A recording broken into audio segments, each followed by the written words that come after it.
हम और आप सारे भाई बहन महादेव के दूसरे सूत्र में उपस्थित हुए हैं। दूसरा सूत्र हम और आपके लिए पूजा है, साधना है, आराधना है। चर्चा से बढ़कर कुछ भी नहीं है। साहब कहें जितने भी आप तीर्थ कर लो, आपको पैसा लगेगा, समय लगेगा, न जाने कितने परेशानियों का सामना करना पड़ेगा, लेकिन आधा घंटा आप गुरु की चर्चा कर लो, जो आपको तीर्थ का फल उतना नहीं मिलेगा। आधे घंटा गुरु की चर्चा करोगे तो गुरु परिणाम देते हैं, क्योंकि गुरु जगत गुरु हैं, वो परिणामदायक गुरु हैं।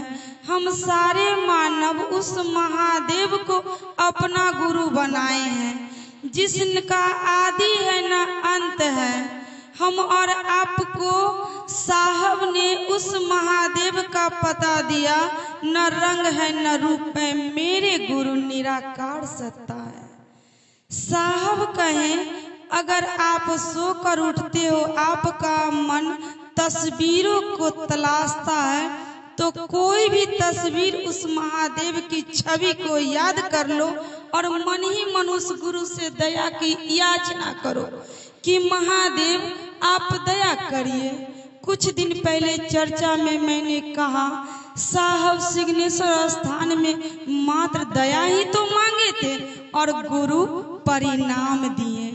हम और आप अच्छे कर्म किए जो मानव तन पाए, अच्छे किए तूने कर्म जो पाया मानव तन, फिर पाप में क्यों डुबो रहा है आज तेरा मन। हम और आपका आज भी मन पाप में डुबो रहा है।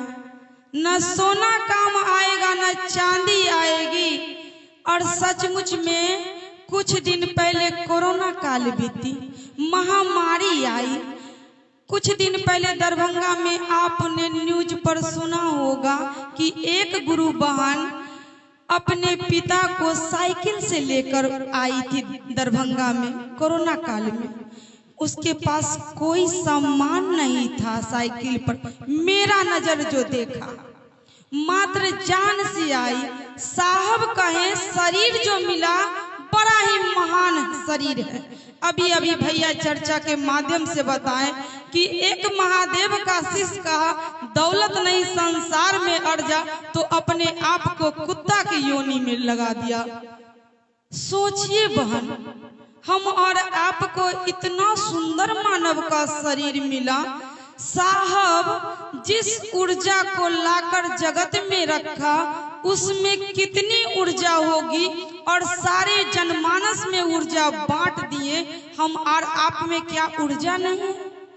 साहब की चर्चा में मैंने सुना कि गुरु अपने शिष्य की लाज बचाते, गरिमा बचाते हैं। एक गुरु बहन सत्संग सुनने एक गांव में जाया करते थे और एक बाबा प्रवचन सुनाया करते थे। 11 दिन का प्रवचन था और एक गुरु बहन उस गुरु भाई के लिए खाना लेकर जाया कर। कोई श्रद्धा, कोई विश्वास, कोई समर्पण नहीं था, लेकिन एक गुरु भाई के नाते ना भैया को खाना खिलाते थे। सत्संग खत्म हो जाता था, उस गुरु भाई को खाना खिलाकर वापस चले आए। उस भाई के नजर में लगा, अरे कोई खाना खिलाया, कुछ इसे दे दे। उस गुरु बहन से कही, बहन कुछ कमी है? उसने कहा, नहीं भैया कुछ कमी नहीं है, तूने इतना दिन खाना खिलाए, कुछ मांगो ना। उसने कहा, नहीं मैंने अस्वार्थ निस्वार्थ आपको खाना खिलाया, कोई स्वार्थ नहीं छिपा था। उसने बाबा बहुत जिद कर दिया, तब उसने कहा, मेरे पास कोई संतान नहीं है, कोई संतान दे दीजिए। वो प्रवचन वाले बाबा कहे, ठीक है मैं अपने गुरु से पूछूंगा ना, तब तुम्हें कल बताऊंगा। वो अपने गुरु से पूछते हैं तो बाबा का से कहें, बाबा बताइए तो उस गुरु बहन के भाग में संतान का सुख है? बाबा कहे, नहीं उसके भाग में संतान का सुख नहीं है।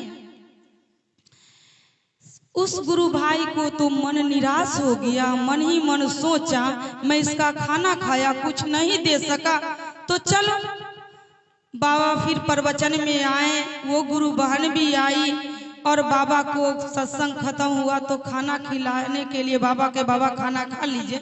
बाबा कहे आज तेरा हाथ का खाना नहीं खाऊंगा। वो बहन अचकचा गई, बोली क्यों? मैं तुझे कुछ न दे सका तो मैं आपका खाना नहीं खाऊं। बाबा मैंने आपको कहा था ना कोई श्रद्धा नहीं है, निस्वार्थ मैंने खाना खिलाया। बाबा कहे मैं अपने गुरु से पूछा ना तो मेरे गुरु कहे तेरे भाग में कोई संतान का सुख नहीं है, मैं संतान नहीं दे सका तो मैं तुझे तेरा खाना नहीं खाऊंगी। बाबा के लाख बाबा को जिद किया उन्होंने, बाबा खा लीजिए ना, मैंने शुरू में किया मेरे पास कुछ कमी नहीं, बाबा खा ले। बाबा कहे ना मैं नहीं खाऊंगा। बाबा को शर्मिंदगी हुई, अरे कुछ इसे न दे सका तो मैं इसका खाना खाने का मेरा कोई अधिकार नहीं है।